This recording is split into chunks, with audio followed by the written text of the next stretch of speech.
This lesson is where things start getting very, very interesting. This is where the subtle levels of unusual experiences, like you start rising above the average experience of meditation that most people have. So let's get into it. I hope you're practicing. Let's go. Stage 4, close attention. There's a reason for close attention. This is where your attention starts being more and more refined.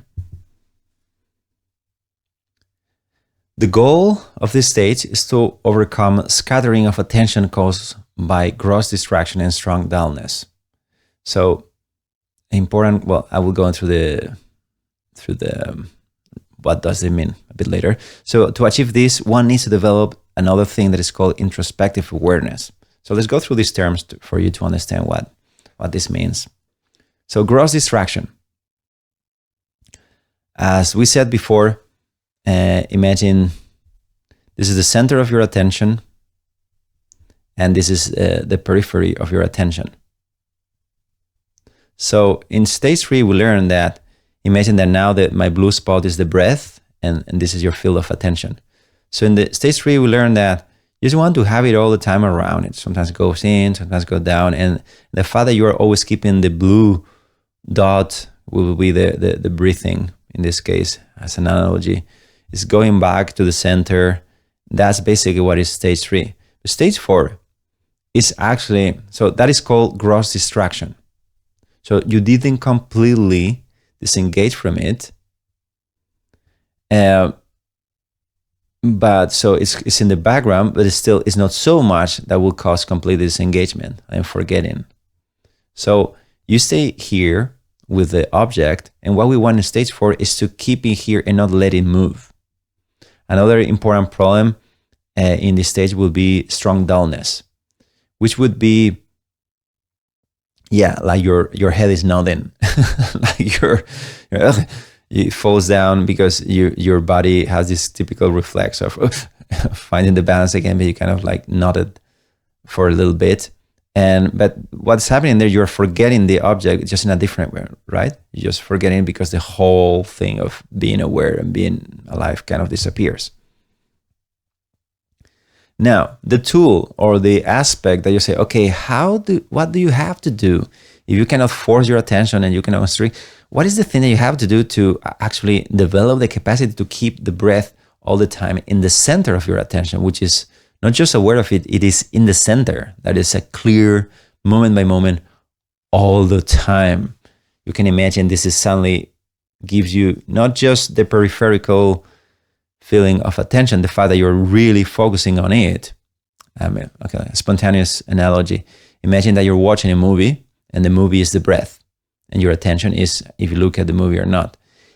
Stage 3 will be like looking at the movie while you're cooking and you're not completely disconnecting, looking from the corner of your eye to the movie and going back to it. Stage 4 will be like actually looking at the movie all the time. So it's a way more deeper and immersive experience. And you do that to have more sensitivity into what's happening inside of you. So stage 3, we were discussing about introspective attention. Attention means kind of like the centering aspect of it. And awareness means a more broadening concept of what it is to be attending to something. In the book that the Mind Illuminated is how he's defined these terms in this way, is useful because just go to that resource if you want to have more information on what does mean attention, what does awareness means, what does introspective means, what does extrospective means. You can have that in the book, or we can discuss this in the comments if you want, but it's in the book. I'm just making sure that you understand that I'm using this meaning of words. Otherwise you could get confused. Introspective and awareness could mean close to anything in other contexts. So introspective awareness is the capacity to know what your attention is doing. So you're kind of observing the movements of your attention, but in a kind of like wide angle kind of situation. So you recognize when your attention has been drawn away from the object, so it goes into the corner of your peripheral awareness, or when dullness, this kind of letting it out because you fall asleep, kind of like you lose intensity of your observation. And the fact that you are very sensitive to this allows you to, this is how you overcome these problems, by being so sensitive to when they are happening that you can catch it before it happens. That's the solution. That's the skill. And stage 4, I said before, this is when we are going above regular average meditation skills. This is where, as I said, in the Attention Revolution, it says that you cannot achieve this in the context of a normal life, living and working. You have to go to retreat to achieve this. And I would say there's a reason why that is said like that. It's a lot easier to do it.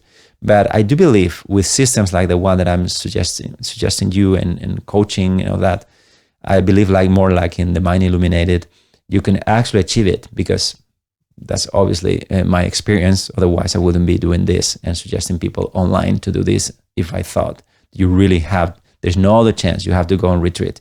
No, I do believe you can do it, but you need to be very technical about what you're doing and understand what are you doing. So that's what I'm hoping to convey to you, and to have this so you can access very profound state of realization without needing to go away from the world. Although that's maybe seems to be useful for many people sometimes, but you don't have to do it. The important thing is to meditate first, and then to know exactly what you're doing when you meditate, not just, I just meditate because I think it's a good thing, and you meditate a few minutes every day. That's okay. That's good for stressed people. But when you want to turn around your life and heal deep wounds in your mind and your understanding of life, existential level, you really need to have a very well-refined system and sensitivity to what's happening moment by moment.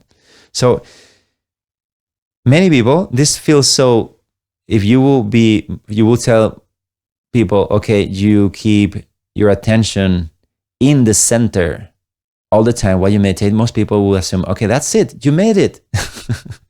Like you achieved that's the highest level of attention stabilization you can get, which, as you can imagine, because of the name stage 4 from stage 10, that's really not the case. And there's a lot more fascinating levels to this.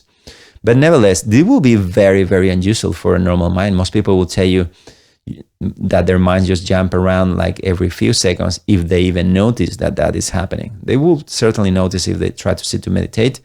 You will notice that after a few seconds, your mind goes away. If you've been meditating for a while now, you will be able to do way better than most people, and your attention span will be longer, not like 8 seconds as we discussed in the intro, but you will notice that you can stay there for bunch of seconds, minutes, and at some point you realize so staying all the time in the center of the attention with the object will look like this is it. And it's very important to say, no, this is not it, and this is good. You're better than 95% people out there, in the sense of your attention is deeper, so you have the chances to notice things people don't think and understand things about yourself and the world, because you are not so distracted. So in that sense, yeah, that's a great accomplishment. Feel good about it, but don't think that that's the end of the road. And if you think it is, life will make you know after a while, that will make you see how you haven't really mastered the whole thing. Anyway, so your attention is not pulled away from the object, not even from the center of your attention. That's the most important aspect of this stage. If you're serious about truly understanding meditation, not just the surface level mindfulness hype, but the deep, time-tested methods of the sages, I have a free course with real practical guidance waiting for you.